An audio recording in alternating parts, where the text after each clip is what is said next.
Hello, welcome back to the Enochian Book Club.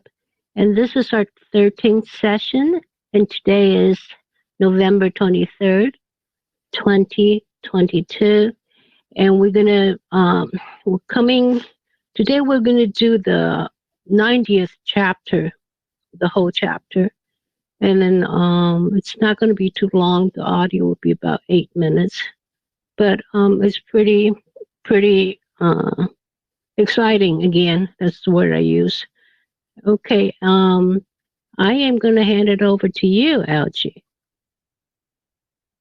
All right, thank you, Yoko, and it's good to be back. Our one day before Thanksgiving, a little off schedule, but you made it happen, and I appreciate that. I know Hope does, who's here with us tonight, and the others that will be coming in.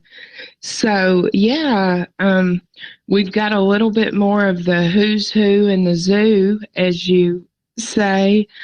And I think this has been a little harder for me than even the previous parts because I still do not know who these 70 shepherds are. There's 35, then there's 23, then there's 12 more, and I just have not gotten to the fine grain of knowing, who and what different time periods as far as the shepherds.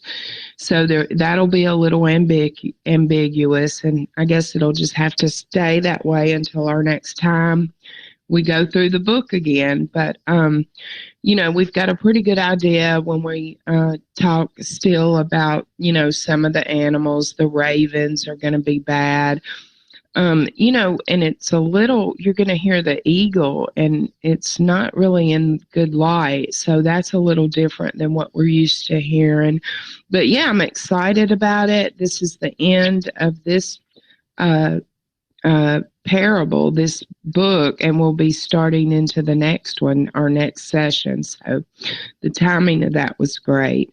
So I think we'll start as we always do with the Lord's Prayer, and then you can play the video. All right. Our Father. All right, let's start. Our Father, who art in heaven, hallowed be thy name. Thy kingdom come, thy will be done on earth as it is in heaven. Give us this day our daily bread, and forgive us our trespasses, as we forgive those who trespass against us. And lead us not into temptation, but deliver us from evil. For thine is the kingdom, the glory, and the power, forever and ever. Amen. Amen.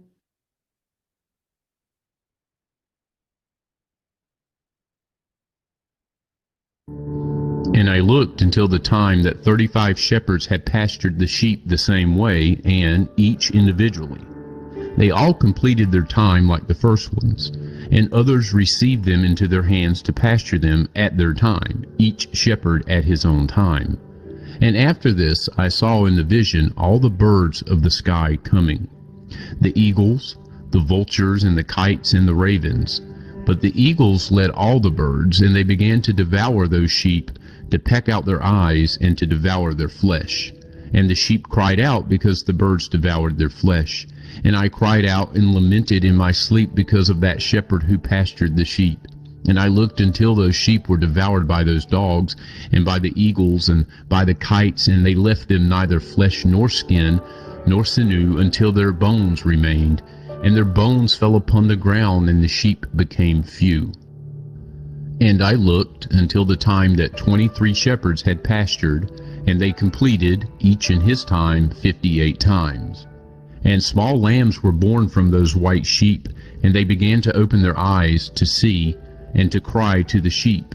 But the sheep did not cry to them, and did not listen to what they said to them, but were extremely deaf, and their eyes were extremely and excessively blinded. And I saw in the vision how the ravens flew upon those lambs, and took one of those lambs, and dashed the sheep into pieces, and devoured them. And I looked until horns came up on those lambs, but the ravens cast their horns down. And I looked until a big horn grew on one of those sheep, and their eyes were opened. And it looked at them, and their eyes were opened, and it cried to the sheep, and the rams saw it, and they all ran to it. And, besides all this, those eagles and vultures and ravens and kites were still continually tearing the sheep in pieces, and flying upon them and devouring them. And the sheep were silent, but the rams lamented and cried out. And those ravens battled and fought with it, and wished to make away with its horn, but they did not prevail against it. And I looked at them until the shepherds and the eagles and those vultures and kites came and cried to the ravens that they should dash the horn of that ram in pieces. And they fought and battled with it, and it fought with them and cried out so that its help might come to it. And I looked until that man who wrote down the names of the shepherds and brought them up before the Lord of the sheep came, and he helped that ram and showed it everything. Its help was coming down. And I looked until that Lord of the sheep came to them in anger. All those who saw him fled, and they all fell into the shadow in front of him.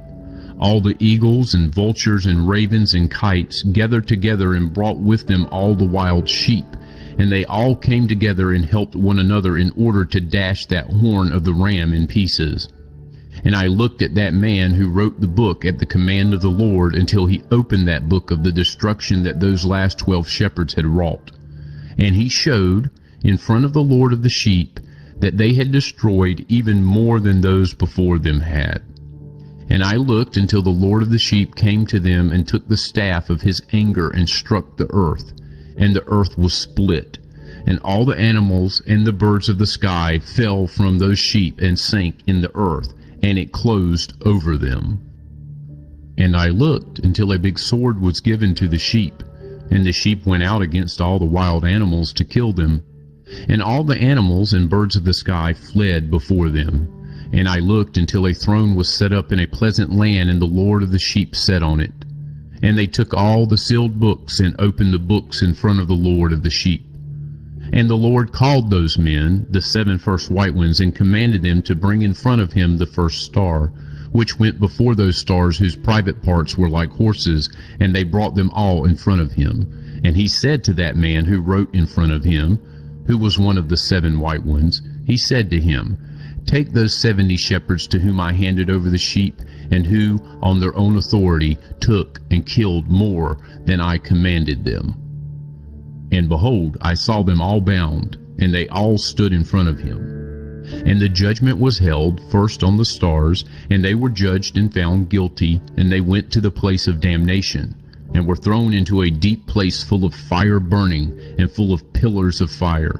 And those 70 shepherds were judged and found guilty, and they also were thrown into that abyss of fire. And I saw at that time how a similar abyss was opened in the middle of the earth, which was full of fire. And they brought those blind sheep, and they were all judged and found guilty, and thrown into that abyss of fire, and they burned.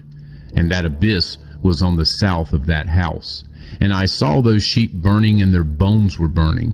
And I stood up to look until he folded up that old house, and they removed all the pillars, and all the beams and ornaments of that house were folded up with it. And they removed it, and put it in a place in the south of the land. And I looked until the Lord of the sheep brought a new house, larger and higher than the first one, and he set it up on the site of the first one that had been folded up. And all its pillars were new, and its ornaments were new, and larger than those of the first one, the old one that had been removed. And the Lord of the sheep was in the middle of it. And I saw all the sheep that were left, and all the animals of the earth, and all the birds of the sky, falling down and worshipping those sheep, and entreating them and obeying them in every command. And after this, those 3 who were dressed in white, and had taken hold of my hand, the ones who had brought me up at first, they with the hand of that ram also holding me took me up, and put me down in the middle of those sheep before the judgment was held. And those sheep were all white, and their wool thick and pure. And all those which had been destroyed and scattered, and all the wild animals and all the birds of the sky gathered together in that house, and the Lord of the sheep rejoiced very much, because they were all good and had returned to his house. And I looked until they had laid down that sword which had been given to the sheep, and they brought it back into his house, and it was sealed in front of the Lord. And all the sheep were enclosed in that house, but it did not hold them. And the eyes of all of them were opened, and they all saw well, and there was not one among them that did not see. And I saw that that house was large, broad, and exceptionally full. And I saw how a white bull was born, and its horns were big, and all the wild animals and all the birds of the sky were afraid of it, and entreated it continually. And I looked until all their species were transformed, and they all became white bulls. And the first among them was a wild ox. And that wild ox was a large animal, and had big black horns on its head. And the Lord of the sheep rejoiced over them, and over all the bulls. And I was asleep in the middle of them, and I woke up and saw everything. And this is the vision which I saw while I was asleep, and I woke up, blessed the Lord of righteousness, and ascribed glory to him. But after this I wept bitterly, and my tears did not stop until I could not endure it. When I looked, they ran down because of what I saw, for everything will come to pass and be fulfilled, and all the deeds of men in their order were shown to me. That night I remembered my first dream, and because of it I wept, and was disturbed, because I had seen that vision.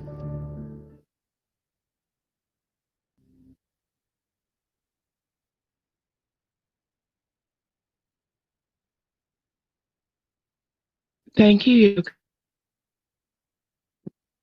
Thank you.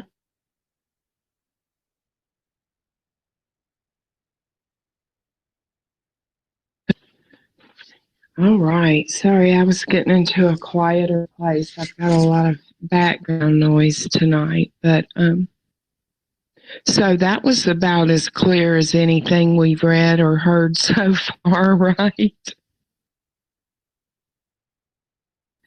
All right. Well, I'm going to do my rundown, and then how about we talk about it? Because I don't think that I'm exactly right. So I'm just going to try to go over my notes, and then we'll talk about it. You want to do it that way?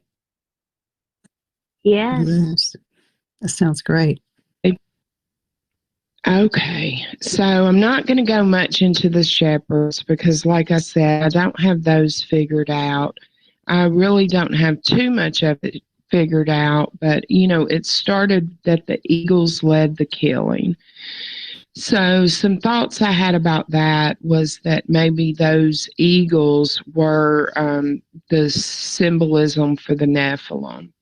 And I think about the breeding, and not necessarily that first layer of Nephilim, but as this continued and continued and continued.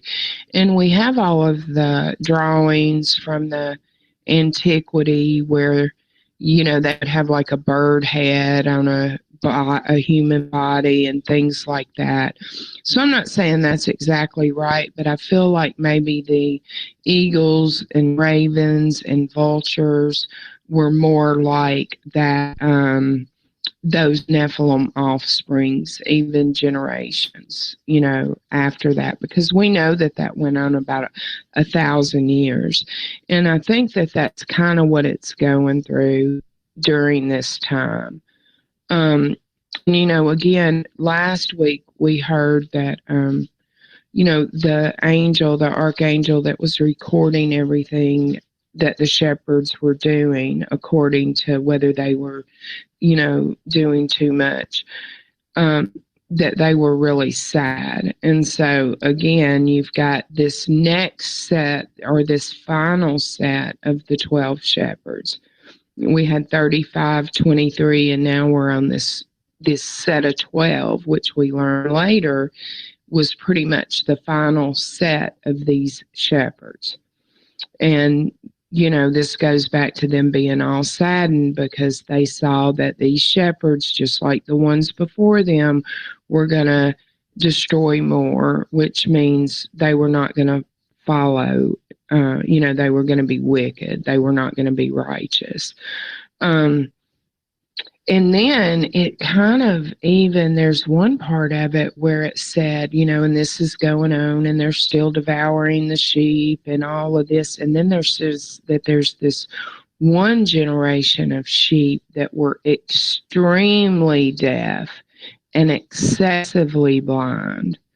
So it's like, wow, there was a quantitative little piece put on those. So they were even more blind and deaf than the ones before, it seemed. But it did say that, the rams cried out and lamented over what was being done to the sheep, that there was a big horn that grew on one of those sheep, but that the eagle, the ravens, and the vultures were still hurting, that ram that was crying out. And then it also says that that ram, cried out. And then it says an angel helped that ram. And then it said, and that ram's help was coming down. So that's kind of like, heaven was, the angels were coming down to help that ram. And then it says that the Lord came in anger.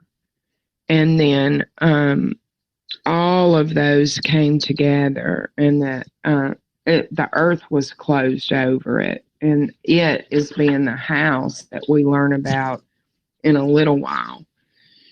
But so I think we have two different things going on here. We have the shepherds, and then the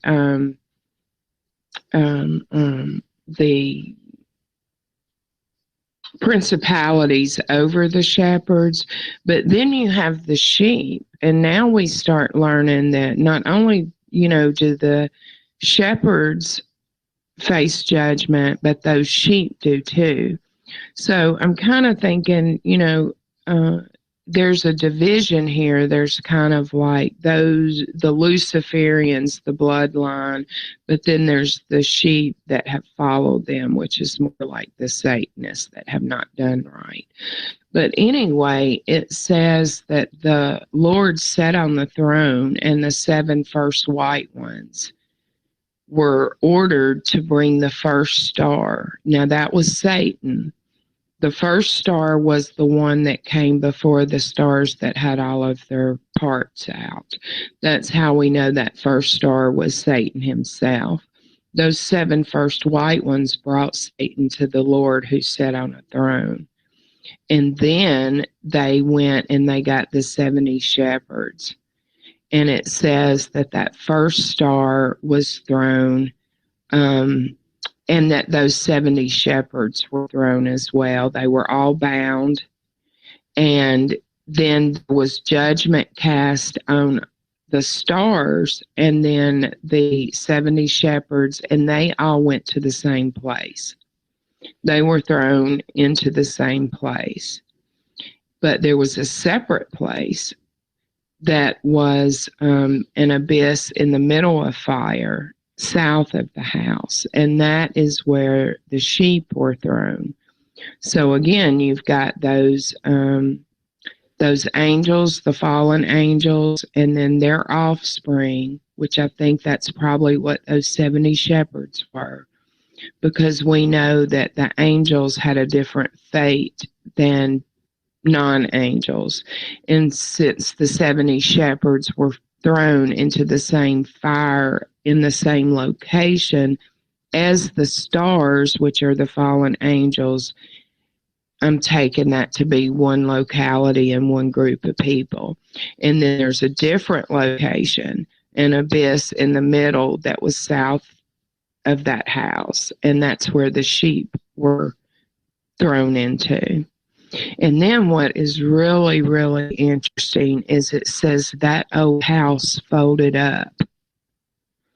And so I think that maybe that old house may represent the Old Testament, because that was, everyone was judged. The flood happened, everything was judged. And then we have, because it starts talking about that old house was folded up, its pillars were taken down, and it basically folded into itself and went away. And then a new house came in the same spot as that old house. And basically what it was saying, it was bigger, brighter, the pillars were stronger, it was bigger than the first house. And so that's when I think, it's the New Testament. And I could be wrong, but I'm kind of viewing that old house got folded up when the Old Testament ended. The new house came, which starts our New Testament when Jesus came. And then it says that all were worshiping and obeying, and that the Lord was rejoicing in this, and that they laid their sword down. And then he goes on to he goes back to the 3 archangels, he said, that carried him up in the beginning. And I think this may be separate from the 7 first white ones, because he categorized them differently. So we're looking at least, 10 archangels right here. But he says the same 3 angels that brought him put him down. I also wonder if this is in the same time period, because we know that the 2 witnesses is Elijah and Enoch, and there's certain parts of the New Testament when we know that it's not like time traveling as we theorize today, but we know that they were set down. And so I'm kind of wondering if they set him down in a different time zone, so to speak. But nonetheless, he says that those same 3 archangels that took him up, now they are putting him back down, and they set him in the middle of all of those white sheep. So this would have been in Jesus's era. And remember, Enoch only lived 365 years, way before Jesus. But yet, at this point in the story, he says that the 3 archangels set him down in the middle of all of those white sheep, and that they were all good, and that they returned to his house. And then get this, he says that house was enclosed upon them, but it did not hold them in. And that made me think of free will. We're surrounded by the house, but it doesn't hold us in. So that was kind of free will. And then coming down the back thing here, at that point, we're talking about a white bull that is then born, and that the horns were so big, and that it transformed the entire species to the point that they all became white bulls. And so he kind of ends with, a happy ending there. But what happened is, he when the vision stopped, he of course blessed the Lord, but he also cried for what he was shown. And part of those tears that he just could not contain was that because he is now married to Edna, he's a grown man now. You remember he had 2 dreams when he was still a younger person in his grandfather's house. So what made him so sad is that this current vision he remembered was the same vision he had been shown when he was a boy.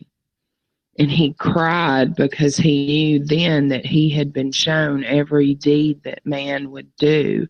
He had been shown it all, and he had been shown it twice now.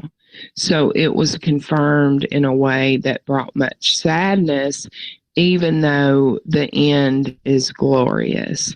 So I think I'll kind of stop there and get your feedback, which may have been different from mine, and I'm really open to it. So that's kind of where I'll end with that.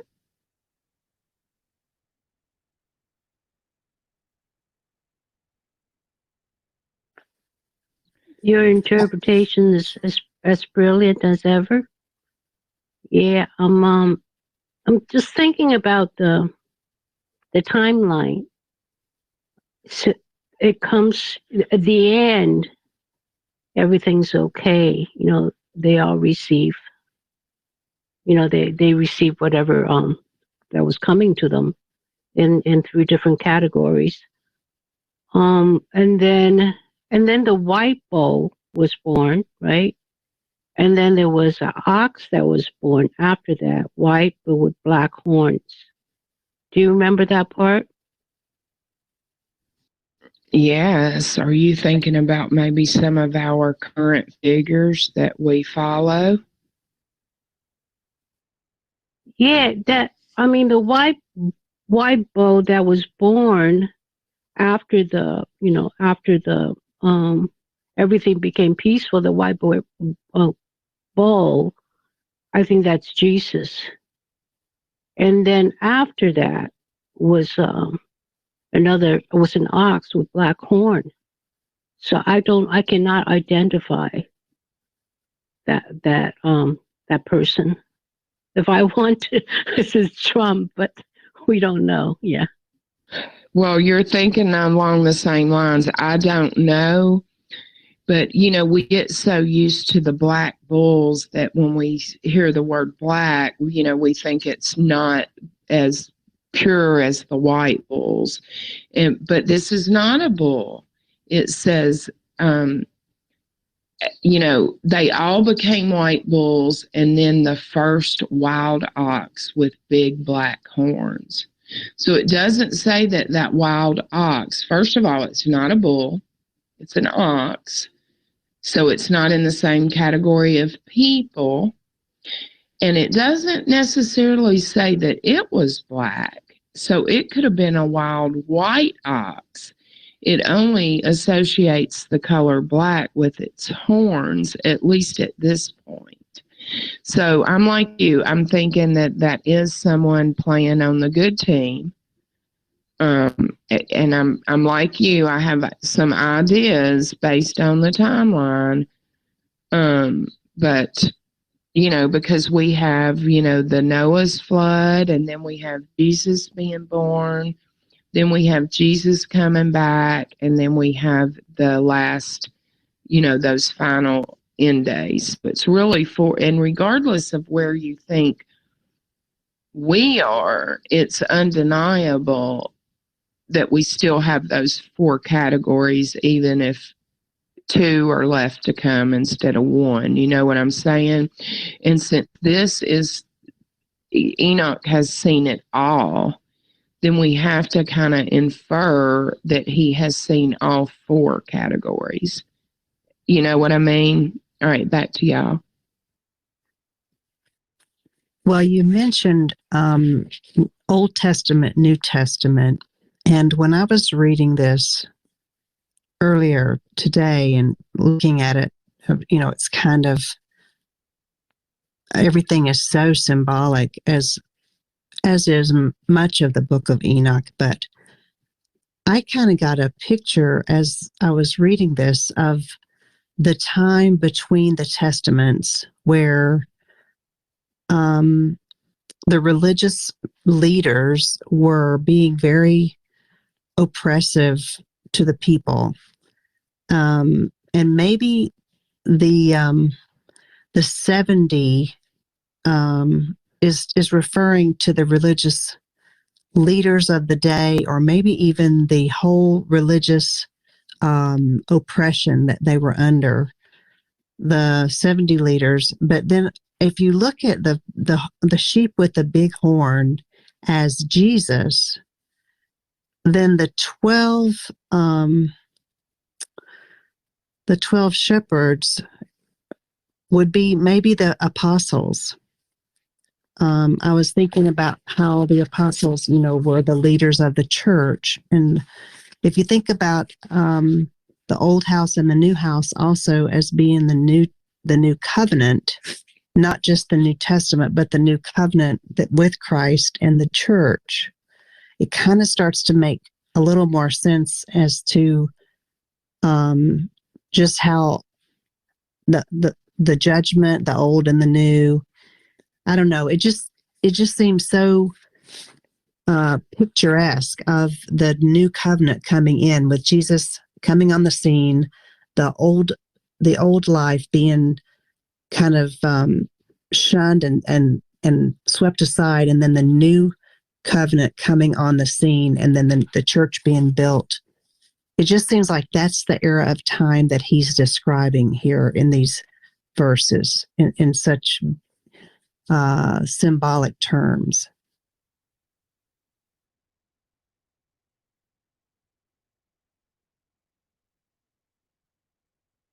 Yes, Hope. I'm sorry. I was just putting two pictures on Yoko's wall. Apologize for the delay. But one of them, I totally agree with everything you just said. And then, those last 12, I did think about the apostles. And then I thought about your knowledge that you helped me with the ephod breastplate. So I just put that picture because it had 12 stones. And did they reckon, and remind me again, Hope, what they represented? Or do you have any, did that come to mind, I guess is a better question. Well, the ephod representing the way that people were judged in the Old Testament, and yeah, all of that old system kind of falling away and being eaten away by the ravens. You can kind of see it being thrown off, the old system of the law, and taking on the new system of, Jesus ushering in the new kingdom on earth, his kingdom. And as you just prayed in the Lord's Prayer, your kingdom come, your will be done. I feel like this passage right here, this chapter 90, is kind of unfolding that whole happening, how the old has gone and the new has come, and all the symbolism with the ravens, the 70, the 12, all of those things are kind of coming into play in this chapter, showing the old falling away and the new coming. And I guess there's a mention of in my notes here in my book of Enoch, it has mentioned several times of Judas Maccabeus, and something about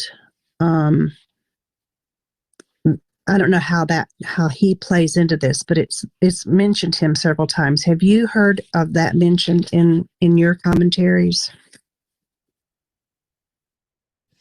No. And are you talking about the Judas, the 30 pence silver Judas, or No. someone way earlier than that? Yeah, this was like 100 years before Christ. Judas Maccabeus was a leader of, I think he was a leader of maybe the Essenes. But anyway, it talks about how it says the sheep with the great horn is never said to be killed. It only states that he was stopped. Another interpretation points to Judas Maccabeus in this passage. So I don't know how he might play in there, but he was a leader of a sect that a lot of people followed during the time right before Christ came. And I think he was like just a religious leader, but he represented the religious leaders of the day. So I don't know about the 70, when it talks about the 70 appointed religious leaders of that time, if the number 70 points to the whole religious realm of Rome. And also I just wondered about the eagle at the beginning, if that might have represented the whole religious whole stranglehold that Rome had on the people, and why they were longing for a savior. They longed for someone to come and defeat Rome, defeat the stranglehold that the Roman law had on them. That's what all the Jews were hoping would happen when Christ came, and they wanted a warrior king. And so that made me think about the 70 made me think about how that religious law had a stranglehold on them. And some of this whole passage feels like, the black and the white, the dark versus the righteous. So I don't know. Those are just thoughts I had. Well, they were very good ones, intense, but great. And what that made me think about, the stranglehold and all of that you said that it had on them. Shoot, I forgot exactly where I was going with that. Maybe Hold on, give me a second. with the eyes being plucked out when they were talking about the remember that verse that talked about the eyes being pecked out. I just thought about maybe that's what you were thinking of, the stranglehold and the way that the oppression was so great at that time of Christ entering the scene in Bethlehem. Yeah, so there was two things. First, I was going to say something about the Essenes, and then what you were talking about. Exactly, when you were talking about they were waiting on their Messiah, and they wanted someone that would do away and be a warrior and, take care of this oppression. And that's kind of why we're just now studying the Book of Enoch and everything, because that is exactly what broke up and where we have issues, because the Jewish people did not recognize Jesus as being the Messiah, because he was not the Messiah that they wanted, because they wanted that warrior that was going to get kinetic and actually take the Roman Empire down, physically take the land back. They were looking for a kinetic warrior. And when this man came in peace and love with the light of God, that wasn't what their Messiah, that's not what they were looking for. They were looking for a kinetic warrior. And so he didn't fit what they had, decided that the characteristics of the Messiah would be. So that's where the text and the scriptures started splitting, and the timeline split at that point as well. And then the Jewish kept with the Masoretic text. And then those that did believe that Jesus was Jesus and he was the Messiah, they started with the Septuagint text, because everything had been compatible up until that point with both sides, and the text was the same. But when they reached that point, they had to be a parting of the ways. There had to be a fork in the road, even from a scriptural standpoint. So that fork in the road is where those two different scriptures came from. You have the Masoretic, and then you have the Septuagint. So I think you're exactly right with that. And the other thing I was going to say about the Essenes is that makes so much sense to me, that 100 years before Jesus came, that would start kind of being a foundational teaching, because, and correct me here, but my understanding is that Mary Magdalene, even after Jesus's death, that was her beliefs. It was all based on that Essene. And so thoughts about that, or correct me, because I may be remembering it incorrectly. No, I think you're right. I just think that what you were just saying in verse 7, it made me think. Verse 7 says, they cried to them, but they did not hearken to what they said to them, but were very deaf, and their eyes were very blinded. So what you just said about the Jews who rejected Christ and went the other way, this was the fork. They were blinded. And I saw in the vision how the ravens flew on those lambs and took one of those lambs and dashed the sheep in pieces and devoured them. So this is where they had to fork, and that some were blinded and some saw, but the ones that thought they knew what was going on devoured the ones that they hated. So here was the fork in the road.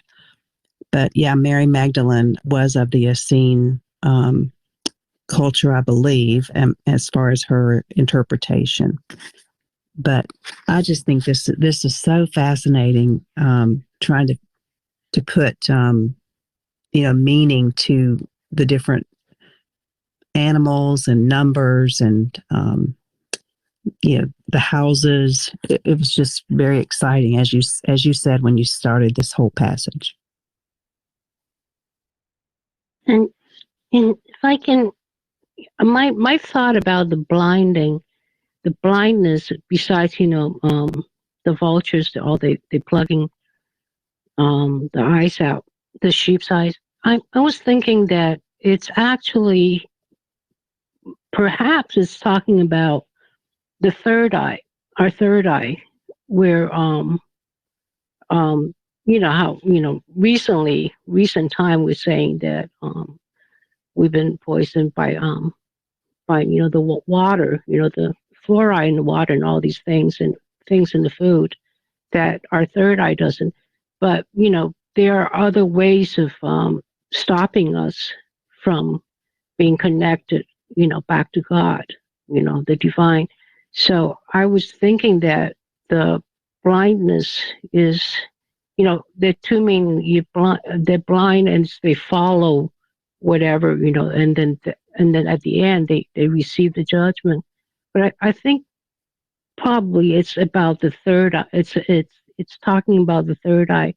And if we look around right now, a lot of people are really blind to.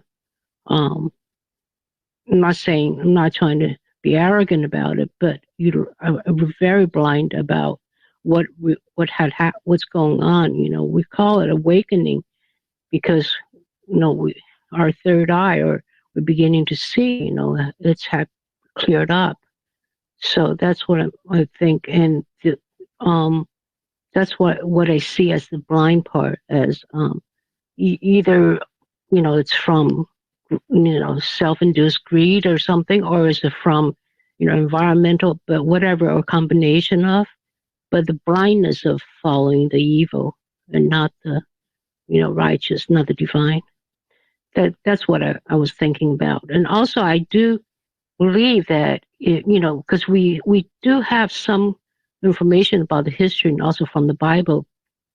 So all these things gone down, and then his vision ended in happily ever after, and it makes me think that it's something that's a little bit beyond our time.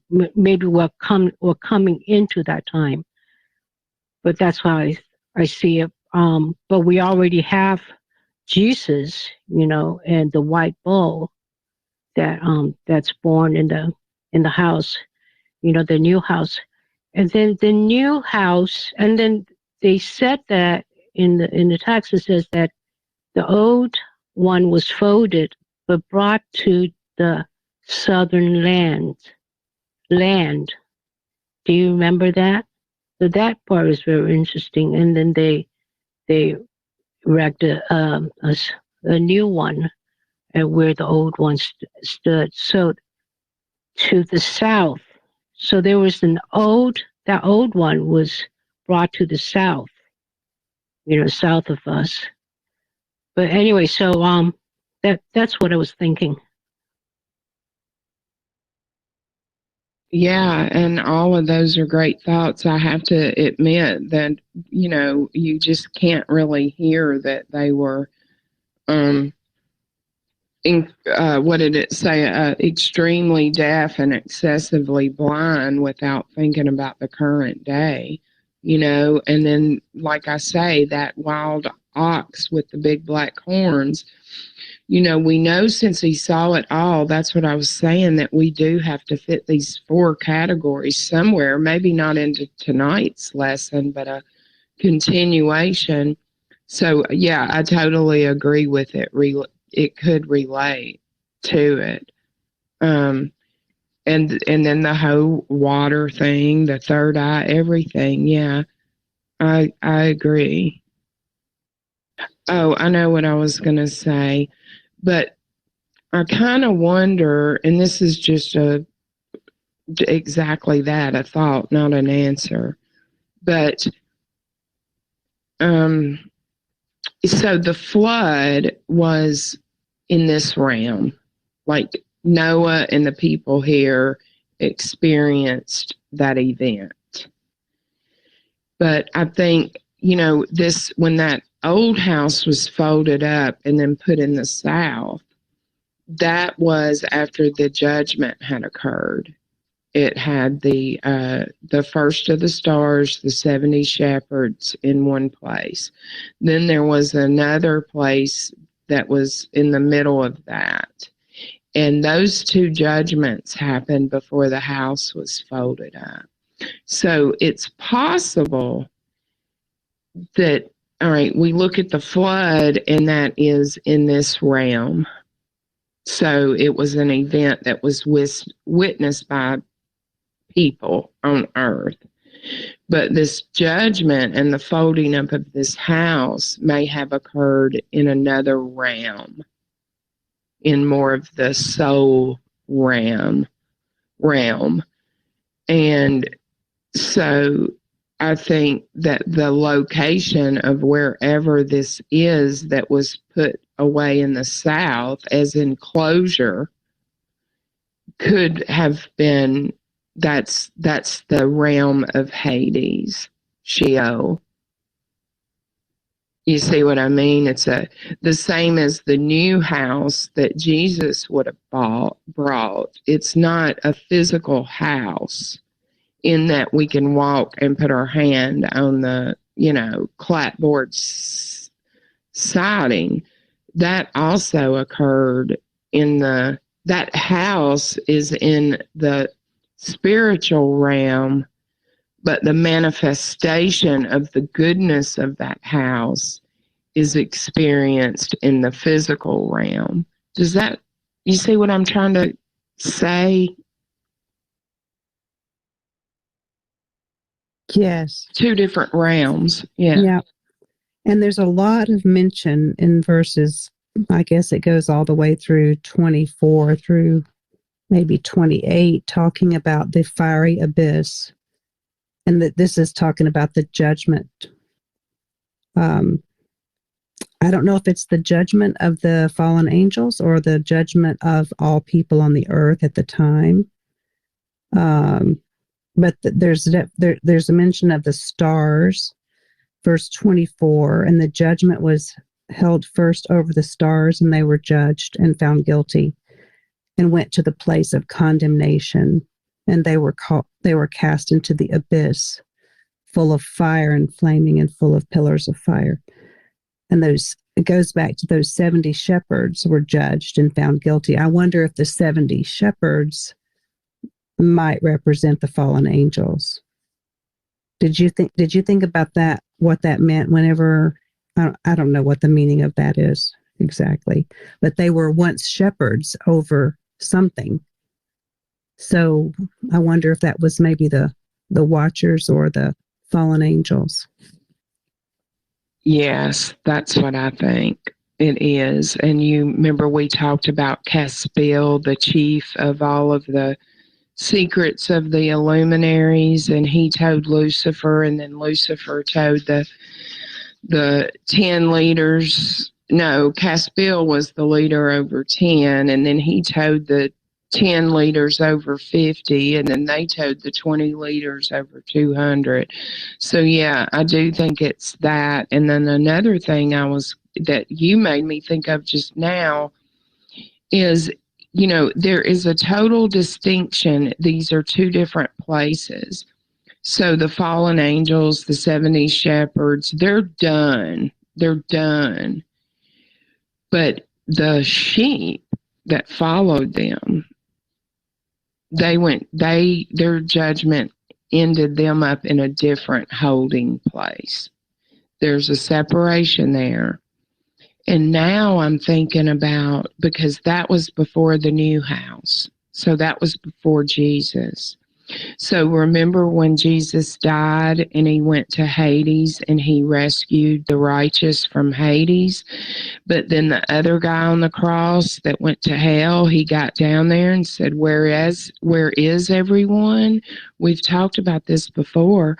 Maybe that's why there was a separation of the sheep who followed, because maybe they were in a part of Hades that could be redeemed still, because they were not the fallen angels. They were just those who incorrectly followed them. Does that make sense?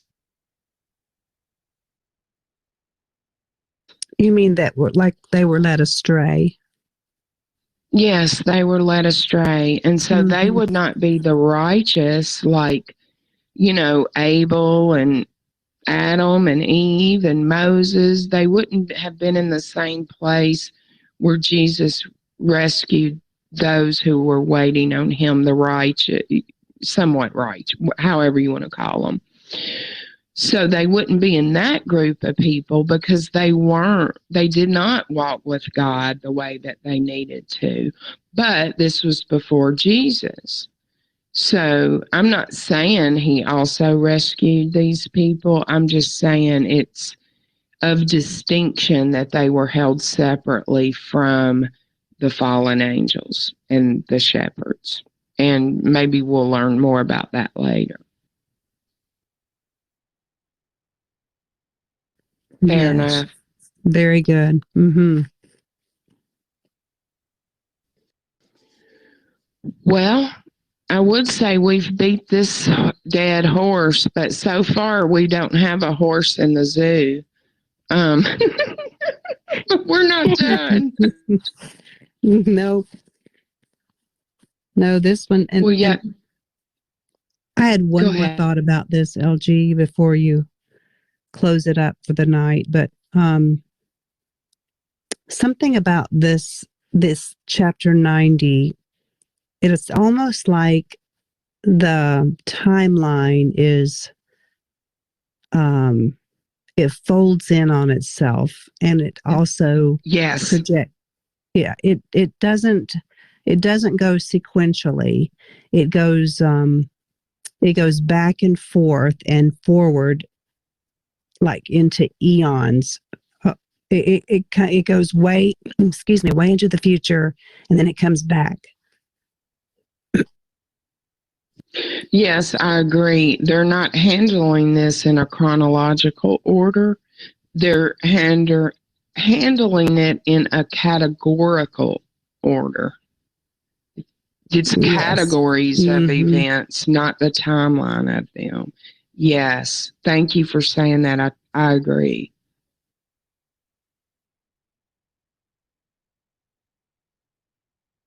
Perfect. That helps me. Yeah. Thank you. Do you think this is a good place to end for tonight? I do, and I'm so proud of you for working this in and not letting the holiday keep us away from finishing up this wonderful part of the Book of Enoch.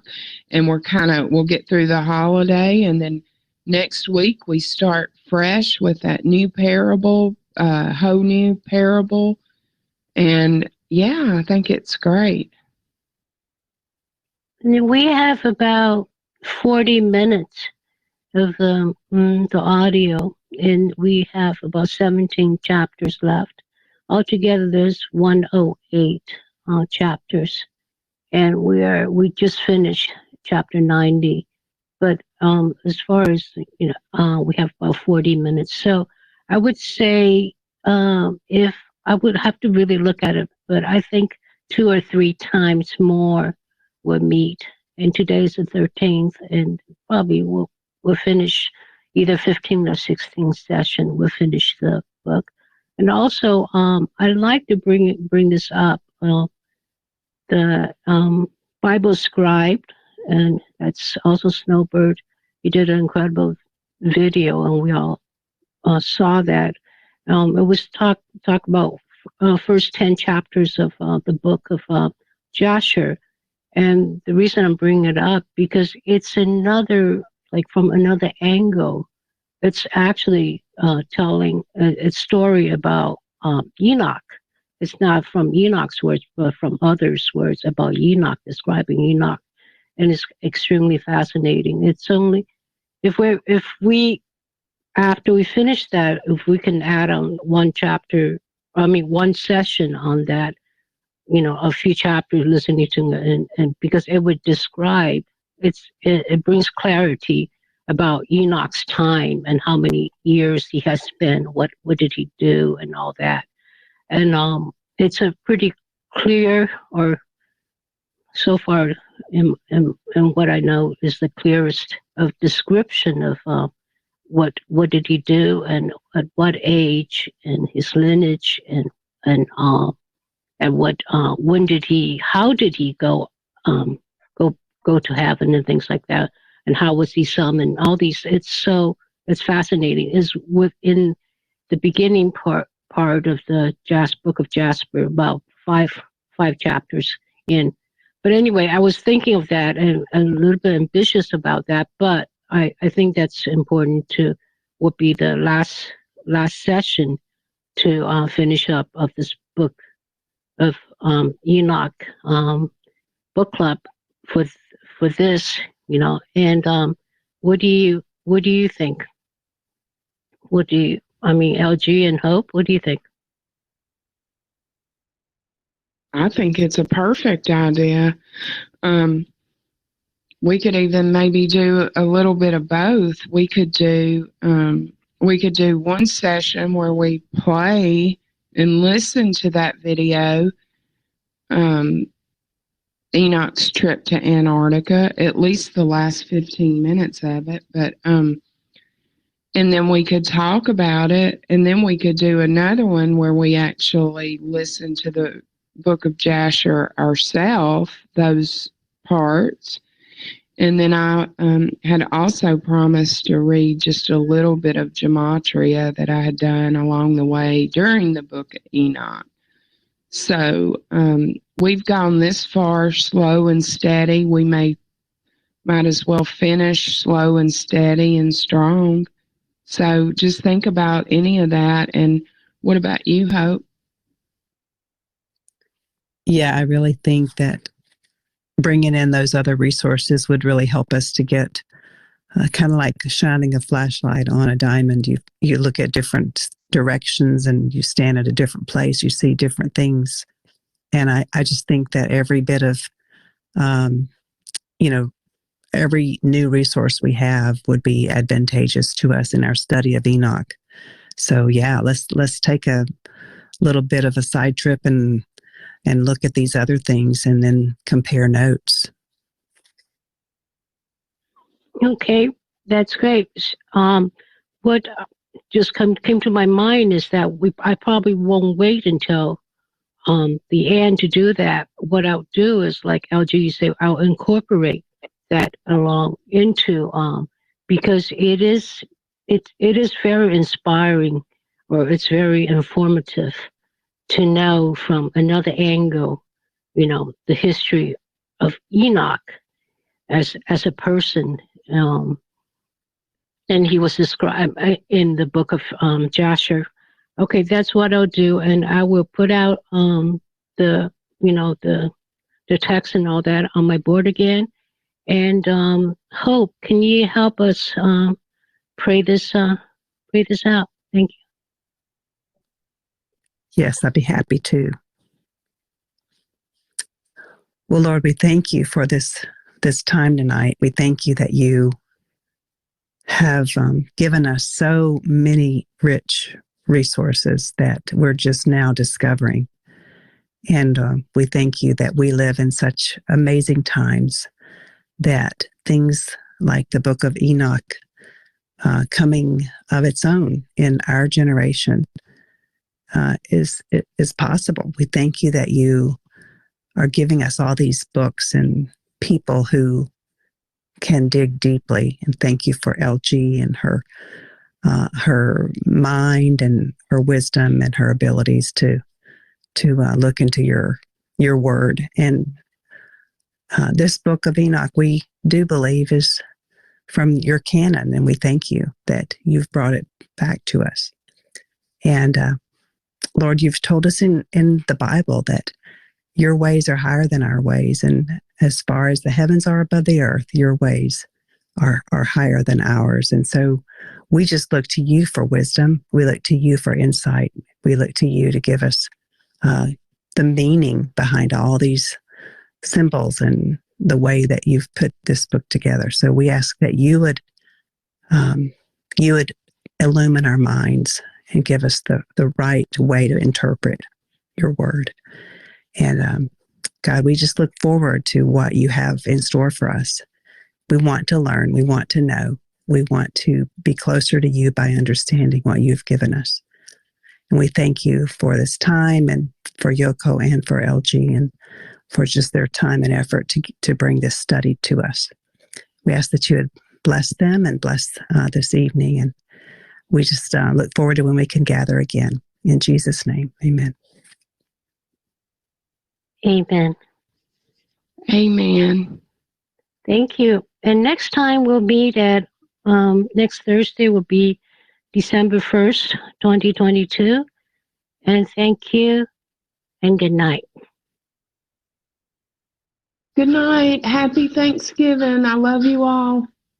Happy Love you Thanksgiving. too. Happy Thanksgiving. Love you too.